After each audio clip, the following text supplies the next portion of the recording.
Nahuli ka, isang batang amuog sa lungsod ng Pasay habang pinipitik niya ang pitaka ng isang babaeng estudyante. Kalaunan ay dinampot na batang suspect, posibleng ipakup siya muna sa DSWD. Nakatutok si Cesar Apolinario.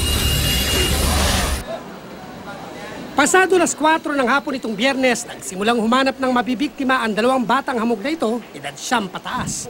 Ang kanilang modus, manlimos at kwentuhan ng kanilang target habang ang isa ang magsasagawa ng pagnanakaw sa kanilang biktima.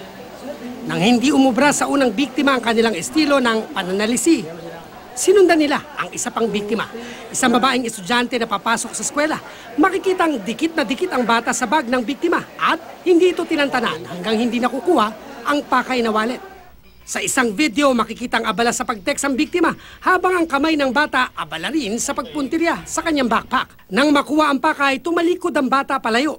Kapansin-pansing tila may pinasok siyang bagay sa harapang bahagi ng katawan at saka pinuntahan ng kasamang batang hamog din. Kita rin na tila binibilang ang perang laman ng wallet na ninakaw. Nang makuha ang lahat ng laman ng wallet, saka ito itinapon sa isang bakanting lote. Magaling din sila, nilito na nila yung tapos pabalik-balik sila. Pagdukot nila, takbo na sila sa papunta ron sa sementeryo. Bago umuwi, dumaan muna sa tindahan ng dalawang bata para bumili ng pagkain. Habang ang biktima makikitang bumalik sa kanilang bahay, panang inspeksyon sa kanyang bag at saka nagpa-blatter sa barangay. Tuwing rush hour sa umaga at sa hapon, madalas na tumatambay ang mga tinaguriang batang hamog dito sa kahabaan nitong street na ito.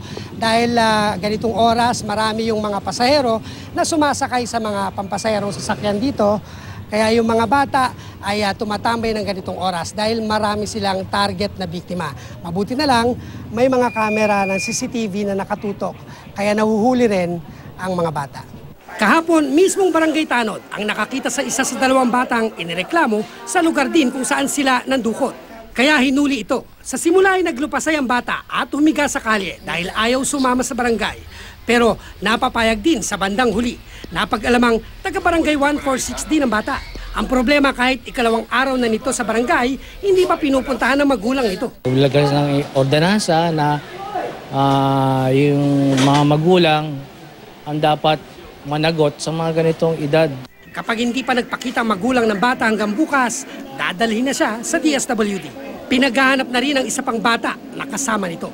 Cesar Apolinario, nakatutok, 24 oras.